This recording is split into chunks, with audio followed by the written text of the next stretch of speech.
Welcome to Leo news. నమస్తే అండి. నమస్తే.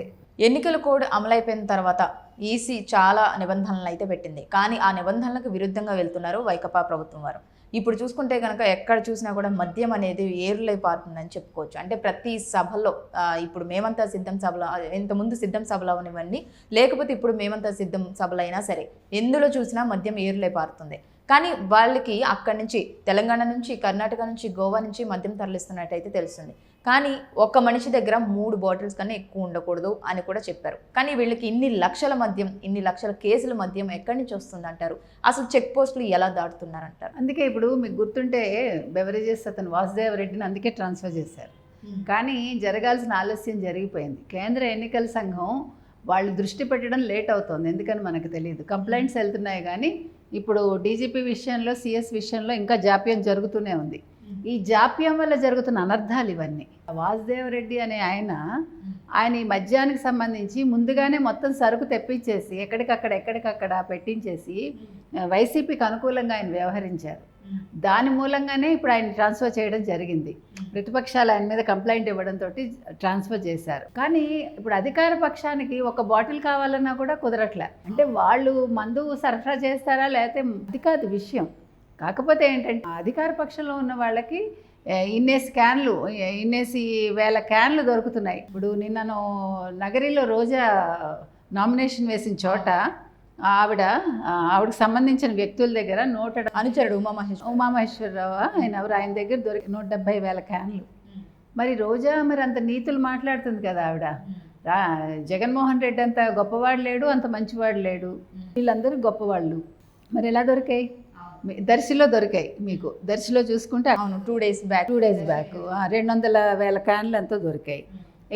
మీరు చెప్పినట్టుగా అసలు ఈ గోవా తర్వాత తెలంగాణ, ఆంధ్రప్రదేశ్కి రావడానికి, అంటే ఈ ప్రాంతాల నుంచి 3 ప్రాంతాల నుంచి రావడానికి, ఇప్పుడు మీకు చెప్పుకోవాలంటే మీకు సలార్ సినిమాలో రాజముద్ర వేస్తాడు చూడండి, వాడు పంపించడానికి డ్రగ్స్ ఇవంతా కూడా.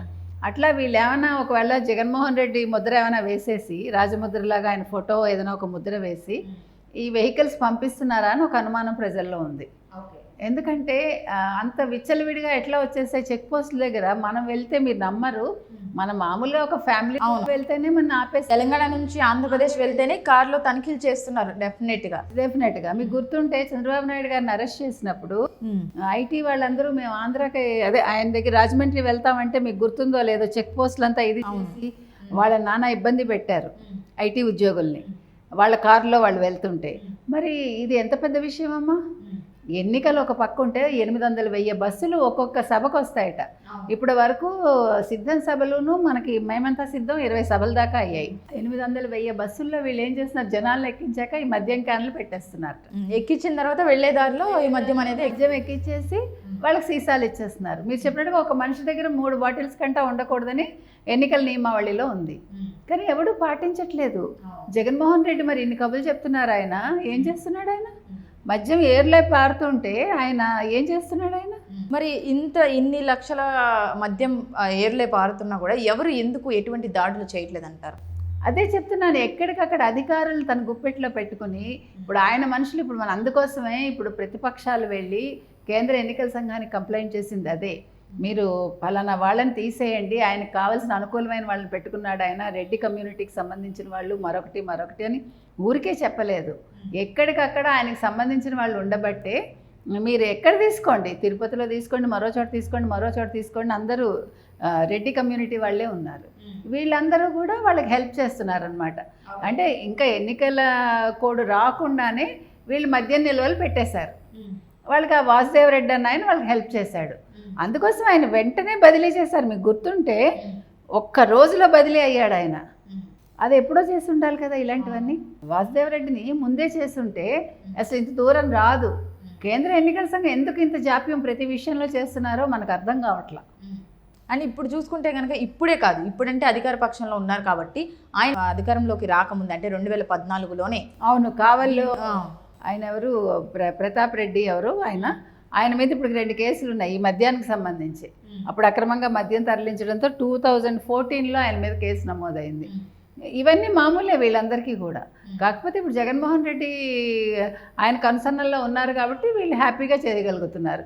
ఈయనకి అందరూ ఇప్పుడు అక్కడ వాళ్ళ షాడో ముఖ్యమంత్రి ఉన్నారు, ఎక్కడికక్కడ వాళ్ళ మనుషులు ఉన్నారు, సిఎస్ వాళ్ళ మనిషి, డీజీపీ వాళ్ళ మనిషి, ఇంటెలిజెంట్ బ్యూరో వాళ్ళ మనిషి. ఇంకా వాళ్ళకి ఏం ప్రాబ్లం ఉందమ్మా? ఇప్పుడు అడిగేవాడు ఎవడు? ఒక్క బస్సును ఎవడైనా చెక్ చేస్తాడా ఆపి? ఆ దమ్ము ధైర్యం ఎవరికైనా ఉంటుందా? సభలకు వెళ్తున్నాము, మేమంతా సిద్ధానికి వెళ్తున్నామంటే విచ్చలవిడిగా హ్యాపీగా మీరు మందు పట్టుకెళ్ళండి అంటారు వాళ్ళు. ఇప్పుడు అదే జరుగుతోంది ఆంధ్రప్రదేశ్ అంతా. ఇప్పుడు మొన్నటి గంజాయి మనం చూసాం, ఈ మద్యం. ఇప్పుడు ఈ మద్యం గోలతోటే కదా ఇప్పుడు ఆ గులకరాయి అతను పాపం ఆ పిల్లాడు పట్టుబడ్డాడు, అన్యాయంగా అతను అరెస్ట్ చేశారు. ఇప్పుడు ఆ కేసు ఏంటో తేలలేదంటే వాళ్ళు మద్యం ఇవ్వడం వల్లే కదా. మద్యం ఇస్తామన్నారు, వాళ్ళు క్లియర్గా చెప్తున్నారు. ఆ వడ్డెర సంఘానికి చెందిన వాళ్ళు మద్యం ఇస్తామన్నారు, 350 రూపాయలు ఇస్తామన్నారు. మద్యం ఇచ్చారు, 350 ఇవ్వలేదు. వాళ్ళే చెప్తున్నారు, ప్రత్యక్ష సాక్షులు వాళ్ళు. అంటే దీనికి మనం దాన్ని ఆపాదించుకుంటే కళ్ళెదుట మనకు కనిపిస్తుంది వీళ్ళు ఇది అబద్ధం కాదు ఈ న్యూస్ అనేది, అంతే కదా. సో చిన్న పిల్లలకి, మైనర్స్కి మీరు మద్యం ఎలా ఇస్తారు ఫస్ట్? ఇప్పుడు నిన్న అసలు కోర్టులో అది అడగలేదు మరి జడ్జి. అతను మైనర్ కాదని ఆయన వాదిస్తున్నాడు తప్ప, ఈవెన్ జడ్జి గారు మైనర్ కాదు, అతని ఆధార్ కార్డులో ఒకలా ఉంది, హాస్పిటల్ది ఒకలా ఉంది అంటున్నారు. మన జడ్జిమెంట్ మీద మనం ఏమి కమెంట్స్ చెయ్యం, మనం చేయకూడదు కూడా. జనరల్గా అంటే ఈ సందేహం మనకి అంతే. మరి మైనర్స్కి ఎలా ఇస్తారు మద్యం? మిగతా వాళ్ళందరూ మైనర్లే కదా, వాళ్ళకి విచక్షణ ఉండదు, చిన్నపిల్లలు. అలాగే ఇప్పుడు ఎంతమంది పిల్లలు వాళ్ళ జీవితాలు నాశనం అయిపోతున్నాయి అంటున్నా ఈ మద్యం వల్ల. ఆంధ్రప్రదేశ్లో యువతంతా వాళ్ళు నిర్వీర్యం అయిపోరా? అవును. ఇలా చూసుకుంటే కనుక మా గోవా నుంచి కానీ కర్ణాటక నుంచి కానీ తెలంగాణ నుంచి రావాలంటే కొన్ని సరిహద్దులు అనేది దాటాలి. ఏ సరిహద్దు దగ్గర కూడా ఎవ్వరు కూడా తనిఖీ చేసే పాపనైతే పోవట్లేదు. ఇన్ని లక్షల మద్యం అంటే మనం చూసుకుంటే కనుక నాయకులు కూడా, ఎవరైతే వైకపా నాయకులు ఉన్నారో వాళ్ళ కార్లలో కూడా ఒక 170 కేసుల మద్యం అయితే దొరికింది. అయినా సరే వాళ్ళ మీద కూడా అంటే అందరికీ తెలిసిన విషయమే ఇది ఇలా దొరుకుతుంది అని, కానీ ఎవరు కూడా ఎటువంటి చర్య తీసుకోవట్లేదు. ఎందుకని అంటారు? ఎందుకంటారంటే అదే మీకు చెప్తున్నా. ఇప్పుడు రెడ్డి రాజ్యం విస్తరించింది. ఈ రెడ్డి రాజ్యం విస్తరణలో భాగంగా ఏమవుతోంది, ఎక్కడికక్కడ వాళ్ళ మనుషుల్ని పెట్టుకున్నారు. అది తెలంగాణ కావచ్చు, గోవా కావచ్చు, కర్ణాటక కావచ్చు, వాళ్ళ మనుషులే ఉన్నారు. కాబట్టి వాళ్ళు ఏ కారుల్లో ఎన్ని కేసులు తెచ్చుకున్నా, ఎంత మద్యం తెచ్చుకున్నా అడిగే నాథుడు లేడు.